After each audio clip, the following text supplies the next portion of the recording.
Hey everybody, it's Laurie Finkelstien Reader here live on Table Talk Live. This is a very exciting time for us. I have got such a great person on our show today. I'm so excited. And Nick Baldwin is someone who, I'm going to tell you a little bit about him. He's someone who I have wanted desperately to bring live to all of you that are watching. Table Talk Live was born because people like myself would never have gotten to where I am had I not had amazing mentors and people around me. I give all my success to those who stopped. They took the time to teach me, to share with me. And that's what Table Talk Live is about. It's about me going out and finding incredible contributors. And when we talk about contributors to real estate, okay, so Nick, you're at the top of that chart. I want to tell you guys just a little bit about him. There's so many great things. I had to write it down. The amazing Nick Baldwin is the regional tech trainer for the Michigan and Northern Ohio KW region. Nick has trained top agents and top teams on how to incorporate tech into their business, has done it in the past, is doing it currently, has run, to my knowledge, two very, very successful real estate teams. And the thing that blows my mind about you, Nick, is that you're the co-founder of what I believe is the largest real estate community. And man, do we all need community. And that is the amazing, badass Lab Coat Agents. There are 2,000 plus members. You guys, that means there's 200,000. That means there's 400,000 eyeballs on your platform. 400,000, right? Look at those eyes. That's a lot of eyeballs. And most importantly, Nick is an incredible dad to those cute little boys, Levi and Gus, and your super beautiful wife, Anne. I thank you so much for taking the time out of your busy schedule and coming on to Table Talk Live and just to dive in. And the thing that I most admire about you, I just want you to know that I do stalk your social media, and I'm one of your fans, and I follow you. And so, Nick, I'm a very big proponent of, taking care of ourselves and what we feed our mind and how we move our body and our environment around us, because my personal coach has really taught me that how I show up personally is how I will show up professionally. And you have just been a voice in the world when it comes to mental health and how we deal with certain things, whether it's depression, anxiety, life. I mean, I can tell you right now, I'm right there with you, my friend. It's been a tough past 7 months. And you give people permission to be okay. What you offer, it's far beyond real estate. I got goosebumps all over my body. And I'm so grateful for what you give to our community as real estate agents. And I'd love to, before we dive into the real estate questions, I know it's really important for you to talk a little bit about that. So this is your platform right now. Go for it. Well, I appreciate that. Being vulnerable and transparent and being outspoken about topics that tend to be, I don't know if controversial is the word, but misunderstood, especially mental health is something, depression, anxiety, and ADHD is something I've been struggling with for, depression and anxiety more than a decade. And, there's a lot of misunderstood feelings about it, in the sense that there's a huge difference between depression and being depressed, and anxiety and having anxiety, right? Two different things, completely different. Depression is a chemical imbalance in the brain that affects your mood in very drastic ways, up and down. Anxiety is, yes, everyone gets anxious because they get stressed, but having anxiety is a completely different. It is that times 100. It is the feeling of nervousness and fear and stress, really for no reason at all. Like, I wake up, I do the things that I need to do. I know what I need to do. I'm good at what I need to do. I'm good at what I do in general, but it's still a feeling that like never goes away all the time. Like, there's moments where, yes, I have no anxiety, but it's fleeting. And then I've realized that I have no anxiety, and then the anxiety comes back. So I'm very open about it because I know that in the real estate profession, and by the way, anxiety and depression can come on at any point in life. And it can just happen, or it can happen because of a terrible situation that someone might have been in that traumatized them in a sense. Like an event. Yeah, like an event. But with depression, it's very dark, and you don't have a reason. Everything is great, especially my life is great. I have a beautiful wife. I have 2 awesome kids. I make a good living. I have a good job. I have a nice house. I just got a new car. None of that stuff matters, right? Like people go, what are you depressed about? Like you have everything. None of that matters. None of it matters, you know? And so I'm very aware of the fact that when I go into a depression, I know that I'm in a depression and I acknowledge it. And so that's one of the hardest things to do, is to be aware of it. And I'm also, because of depression and anxiety, I'm also a very good reader of other people's personalities. I can tell if somebody's in a funk over even a text, right? I can tell if someone's not in a good mood by an email. It doesn't have to be like this face to face. Right. You're very in tune with somebody else's energy, where they're at. Like one of my friends, her name's Kimberly. She's up in Boston. She's an agent. And I just got a weird feeling from her one day because she was texting me and it wasn't her normal personality via text. And I'm like, is everything okay? She's like, yeah, why? I go, well, you just aren't texting me like you normally do. She goes, you know what? She's like, you are like, what? She's like, what? How do you, she goes, I've never met someone who's that in tune, right? She's like, yeah, I'm going through a lot of stuff right now. And then she started pouring it all out. But like, I'm not afraid to talk about that because it's something that needs to be talked about, because people think that they can't. And especially in this moment that we're in, you know, pandemic, economy, it can be extremely scary. Your kids are home. In fact, this situation that we're in could bring on depression. Not being depressed, it could trigger depression because it's a traumatizing experience that we're going through, all of us together. I'm also, I just feel like someone needs to talk about it. You know why I talk about it? I also talk about it because there's a expectation in our industry for some reason, and it could be every industry, I don't know, but I focus on real estate specifically, that you always have to act as if your business is crushing. Right. Everything is right. You have to put that mask on, and I'm talking about the shield, the whole shield, that everything's perfect and life's great and everything's fine. Oh yeah. We know that that's not true. Like, you know, every business has issues every single day, no matter how big or small you are, right? You run a huge organization, you know, and I'm sure that every single day something goes wrong.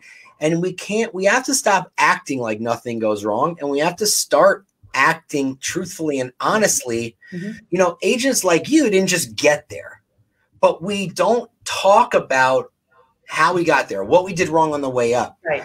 You know, and so I'm friends with a lot of people in the industry who are considered leaders and who are leaders.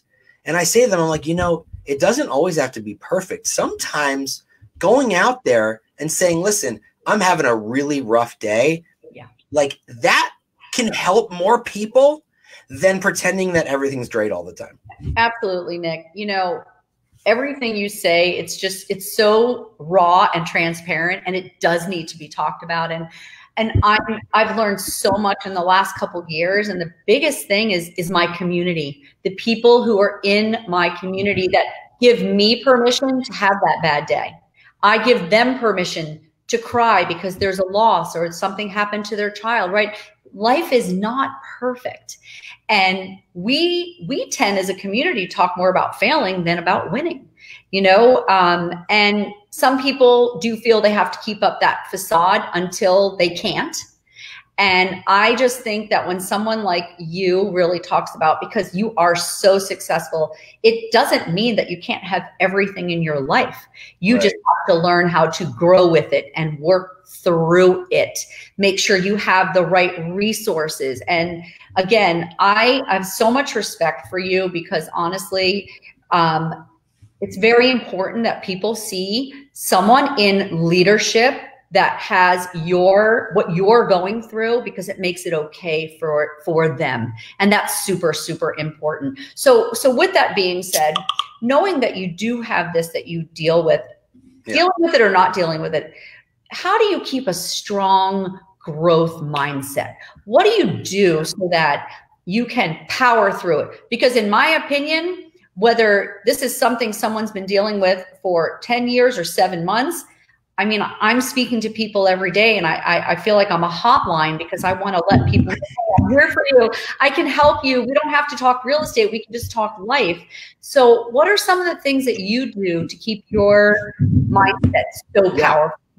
That's a good question. So, luckily I have, there comes a certain point where like you sort of get it under control, right? Like I'm on the right medication. I'm very a big proponent of medication. Like people say to me, well, don't you think it's your diet?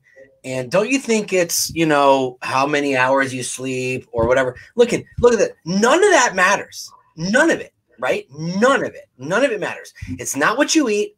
It's not how much you sleep. I mean, sleep helps. It's not exercise. It's none of that, because that can't bring the chemicals in your brain together to get along with one another. None of that works. Yes, some journaling, reading, that stuff helps me focus and get to a point where I'm not feeling like I'm not feeling like I'm not in that dark place. What I have done, I know that I have to do certain things every day or every week in order for me to stay in a good place. So those things consist of, I have to read. And by the way, I'm a good reader, but I'm not a fast reader. I read very slowly, and that has to do with my ADHD, but it takes me a long time to read a book. And that's fine. But reading, like my wife has read like 72 books this year. She's like so fast. I read like 2 books. No, but I've read more than 2 books, but I have to, and I realize like if I don't read for a few days, I start to notice like I need to start focusing. I need to pick up a book. I need to, read a couple chapters. Also, I've been exercising a lot I noticed that. You really got into some incredible shape. Yeah, I'm excited that I've been, I used to be a big exerciser in my early 20s, but then marriage and kids and work. But you did have 2 babies. So, you got the... 2 babies. My wife's been able to stay teeny tiny. I've gone up and down. So the exercise helps, especially with the anxiety, because it kind of pushes the anxiety out.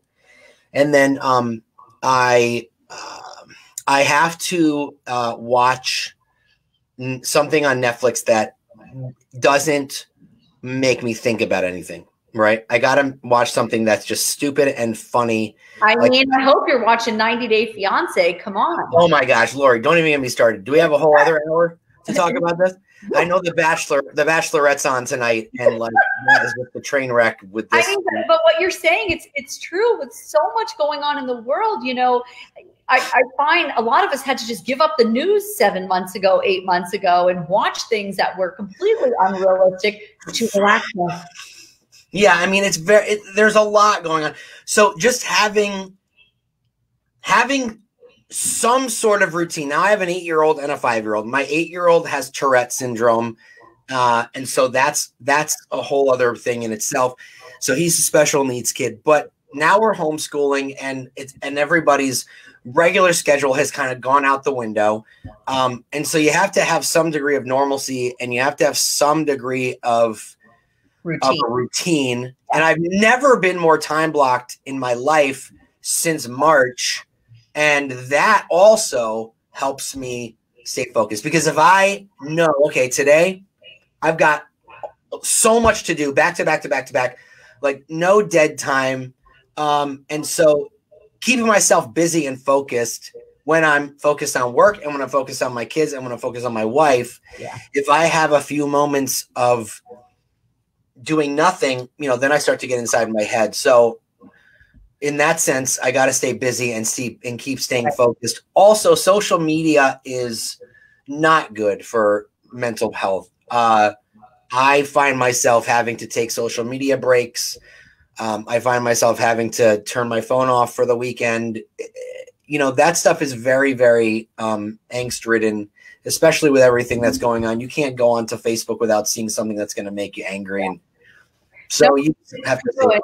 You've just given us, I wish I could write these down, but I'll go back and watch the recording. You know, you've just given us so many tools that can be used to help with making sure that you've got this plan. We all need a plan. Doesn't matter, you know, and so many young families look at you and Anne homeschooling, running a couple of businesses. I mean, these are not easy times. So having tools, I'm big on tools. I'm big on tools and systems and processes, and having those types of things are just absolutely, we can't do without them. No, but I also want to say it's really important to read. You don't have to always read books about how to grow a bigger business or about leadership. Right. Read something for fun, like read a novel, right? Like I'm reading a notebook.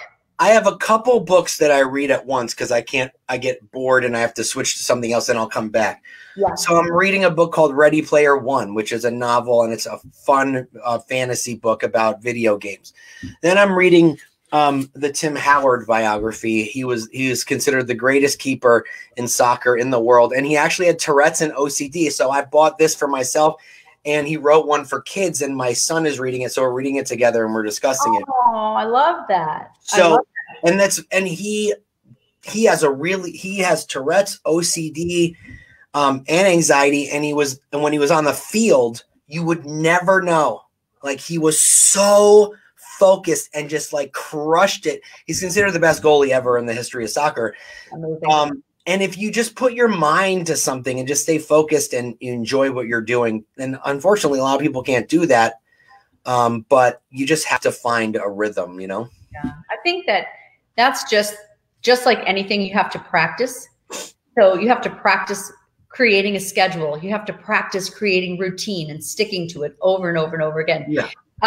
Would it be okay if I asked you a couple really powerful real estate questions? Sure. Everybody wants to hear from you. I hope I have the answer. It's okay. You're awesome. You have all the answers. With all of the changes that are going on in real estate right now, and you have managed, developed, inspired so many real estate agents, Nick, what would be the best advice you would give to an agent today, whether they're a single agent on a team? I don't think any of that matters, but what advice would you want to share with that agent? Oh man. That is, and I like to, let me narrow that a little bit for you. Yeah. Right? Advice. So we could have gone in any direction, right. But where I get a lot run far away. Yes. Where I get a lot of, no, don't run. I'm just kidding. I know, where I get a lot of feedback right now from agents where they're struggling so much is that they're a little bit lost at the moment with, this powerful seller's market, and they can't find their buyers' properties. And, to me, I always like to go back to the activities. So knowing that you've mentored and trained so many agents, pretend you had to give your team 3 activities that they had to stick to so that their business would move forward. What would you tell them they should be focused on? Oh, that's a good question. You like that one? Yeah. So I made it up. You just made it up? That's brilliant. Brilliant. I have always been big on, caring about pouring into the people that you already know and that know you, and that, if you are a new agent, you haven't done business with them, business with anybody or many people, the people that you like, agents will say, I just got started in real estate. Where should I get leads? So you tell them go straight to their sphere. Well, that's one of the most important, like leads are great, right? Like internet leads and whatever, open house leads. But sphere, we can all agree that sphere is sphere. You have people right there who love you and are rooting for you. Yeah. And if you're telling them that you just got into real estate, do you know anyone who you can help? You're here for them. That stuff's going to work. Your first deal should come from, you know, someone that knows you and trusts you and is willing to purchase a home or sell a home and have you, even though you're new, be the one to help them out. And someone who already knows you and trusts you, like, you don't have to pretend, you know, that you're an expert at this, right? Like, and someone who is an internet lead or an open house lead, you kind of like have to sort of pretend that you know more than them, right? Yeah. So get your feet wet, you know, reach out to the people that already know you and trust you and love you, and they're going to help you get better at this. And hopefully they can be one of your first transactions. I mean, I talk to a lot of agents that go, oh yeah, but while they're getting licensed, you know, they're like, oh, I'm getting licensed and I already got a few people that want to work with me as soon as I get licensed. Like, that stuff is really great, powerful stuff. Yes. And also right now during this pandemic, I mean, I have been preaching to agents that I work with, you know, start pouring into, do a different type of lead generation, you know, like care calls are huge. Are you okay? What's going on? What can I get for you? But here's the difference with care calls. With care calls, you better be ready for the answer, right? That's right. If you're making the calls because you want to get business and someone says, you know what, Nick, I'm actually not that great. This pandemic's really hard on me. You better be ready to listen and do something that is going to help that person, right? And Nick, honestly, I hope that everyone heard what you just said, because people who are in real estate or getting into real estate, you guys, this is what we do. We care for and help others. We're in the service business. So I love the care calls, but Nick, you are 1,000% certain. You call and you just check in on them and they say, oh, I lost my job. You know, I'm going through a really tough time. You know, I am such a proponent is that who's there for me when things are not great, that's who's going to be in my world when things are great. So don't be afraid of making those care calls to people that you know. I want to give you a really funny script. I don't remember his name, but it was a gentleman that worked for us about 10 years ago. And he was a brand new agent, and I heard him making care calls, and this was his script. He said, hi, I forgot his name. Hi, this is Bob. And how are you? Haven't spoken to you in a while. Just want to let you know, I got my real estate license so that I could be your realtor. How are you and Susie doing? Oh, that's a good one. It was great. And you know what? It is, you have to make those care calls. And, you know, listen, you and I, we know that that's what we do for a living. We care for other people. So sure. I love that. Okay. So give me 2 more activities you would give to your team that you would encourage them to be doing right now. Yeah. I was always big on handwritten notes. Oh, so love it. I always told my team minimum they would have to write 10 a month. Right. And so if I were a new agent, I would write more, but you know, with everything else you're doing, you know, I wanted to be like realistic and reasonable and, you know, 10 a month. And if you don't know what to say or who to write notes to, or you don't know what people are up to, there is a platform called Facebook and Instagram where it's basically everyone's life. Right. So, you know, a couple times a week, scroll through your news feed, see what people are up to. Yeah. If you don't have their address, message them. Hey, I want to send you something. Who's going to tell you? Who's going to tell you no? When someone's, I want to send you something. Ooh, what are you going to send me? You make a 2 weeks ago, someone said that to me and I got a big old box of cookies. Yeah. You make a good point. And you know what, Nick, about the handwritten notes, why I love this is because most people won't do it. No, most people won't. You need to do things that other people are not doing. And especially right now, some people, that's their highlight. It's going to the mailbox and getting that note. That's my highlight. And looking at Amazon and seeing where my packages are. You know, sometimes I just order a package on Amazon to look forward to something. I love it. I love it. I want to say though that it's not just, so here's the key, right? Like if you see someone, if you scroll through your news feed and you see that someone had a baby or someone got married, right? Don't write them a card for that because they're going to get hundreds of cards. Yeah. For that. Write them a card when you see your friend whose son Timmy just scored his first goal ever in a soccer game and they posted on Facebook. Write that card. Yeah. Because no one else is going to write them a card for that. but you are different. Right. So write about little milestones like that. You know what I mean? Don't write about, don't send a card. Listen, you're going to call them and say congrats on the baby. But the card about little Timmy they're going to be like, wow, I can't believe Nick noticed Nick noticed that. And he wrote us. I wrote a card to a client once. I remember it like it was yesterday. She planted her new garden, like in her new house. And she would post all these pictures. She was so proud of her flowers. And I wrote her a card. And she wrote me a card back. Like, what? Oh, I love it. I love it. I love it. I love it. It's the little things that people pay attention to. That's number 2. Okay. Number 3 is you got to get out in front of people. And right now in a pandemic, you got to be safe when you do it too, right? Yeah. So if you're going to do open houses, do it safe, where and just protect yourself. But I was a big proponent of open houses, especially for new agents, because it puts you face to face with people. Yeah, and this really big on it as well. I mean, obviously, we're taking so many precautions now. Yeah. But yeah, we were just talking as a business. About 25% of our business was open house. So we've had to replace that with other. Oh, I know. Saria's all about the open house. Oh, she's my open house queen. I know, but now you can do a virtual open house. Create an event on Facebook. Yeah. Link it to like a Zoom registration, and promote it for $50, and you'll see people signing up. And that's a great way to do it too, because at least you'll get you'll get their information. Yeah. And some of them will pop on when you go live in the home, and that's a safe way to do it and a great way to interact. That's awesome. Okay, well, there's a question that so many people wanted me to ask you when they knew I was going to interview you. So we're going to close out with this. Oh, okay, cool. I have to bring up lab coat agents. I mean, wow, sure. It's so wow. So how was lab coat agents born? How did that happen? How did you become the co-owner of the largest real estate platform for real estate agents to have community in the world? Yeah.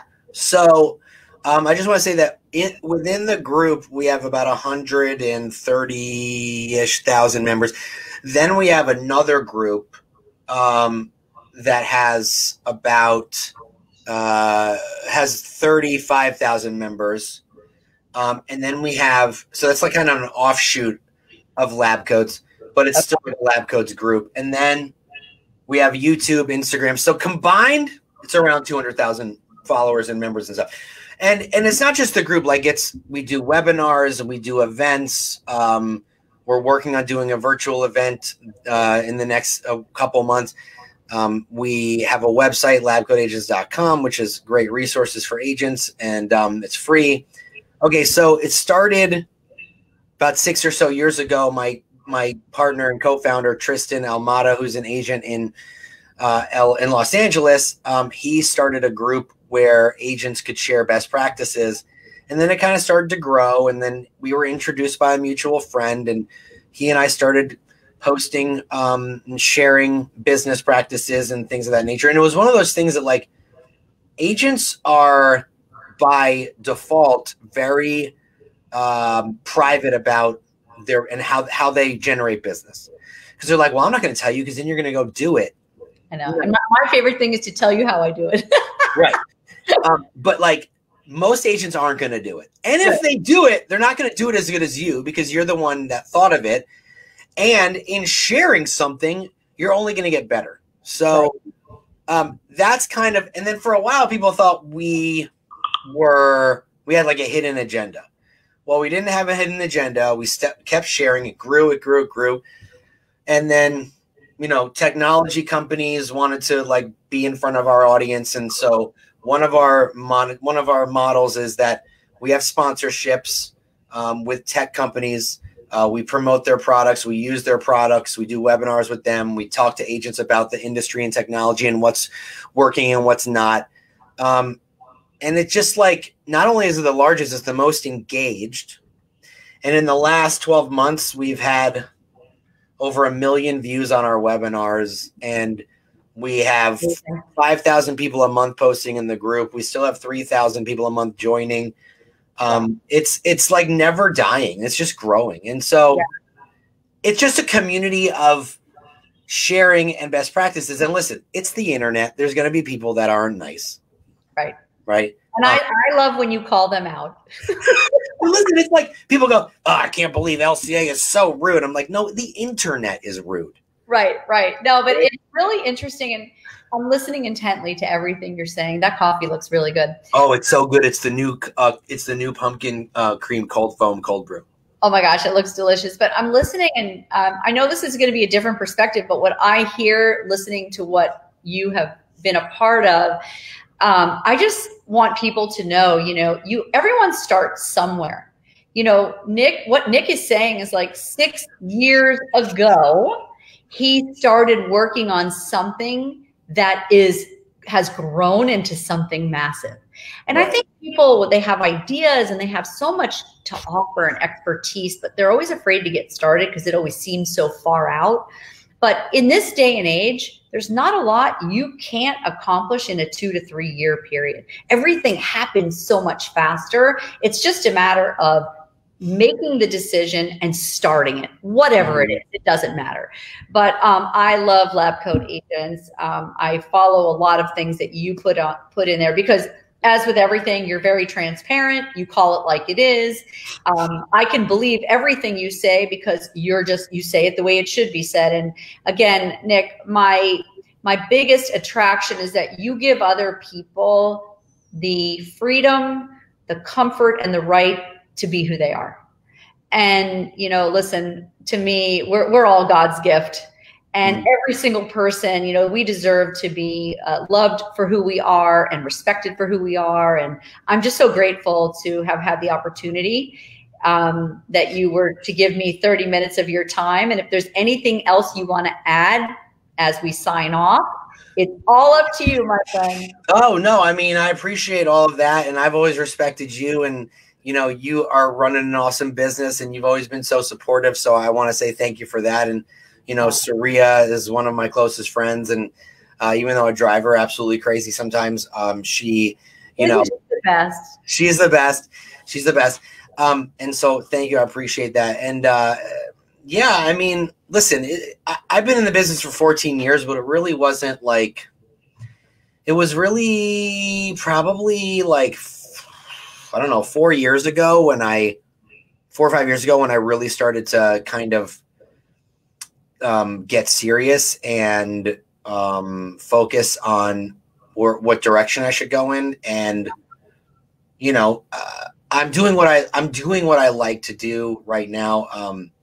I don't like to sell houses. I've never liked to sell houses. What I like to do is help agents get better at selling houses, whether I'm running a team or doing the position I'm doing now, the regional tech trainer role, or if I'm doing something with the lab coats, if I'm doing consulting with agents, like that's the stuff that makes me feel more. It just makes me feel like when I see somebody put something into play that I did or that I suggested and it worked. I feel like you're contributing at the highest. Like that's so cool to me, like someone says, Nick, I did this and I made $100,000 more than I did last year. Like that's cool to me. Like that makes me happy. We love people winning. And, you just brought up a really quick point. And that is that, when I got into real estate a really long time ago, there weren't all these different opportunities. There are so many different ways to enter our field, right? You don't have to just be an agent. There's lots of other jobs that you could do. For sure. Real estate. So I always say for people who have the passion and the compassion and the empathy for humans, this is the industry for us. I wish people could really check that about themselves. Are you compassionate? Are you empathetic? Do you want to help others? Because if you do, come on into our industry. We need you. But I agree with that. Again, I want to thank you. I'm making a big heart for you. Get excited to receive my gift that I send to all my Table Talk Live. Oh, I'm excited. Oh, it's so Did you send it already? But it'll go out today. It's today. Okay, cool. Yes, I'll give you a hint. It's a hint. Is it a Yeti? It's a Yeti. Oh, I love Yetis. Yay! I love Yetis. We have my wife always, and my kids, then they steal it. So Gus will probably drink milk out of it or something. But that's super fun. I love it. I love it. I love it. Well, Nick, I thank you again, and just keep changing our industry. You're doing a great job.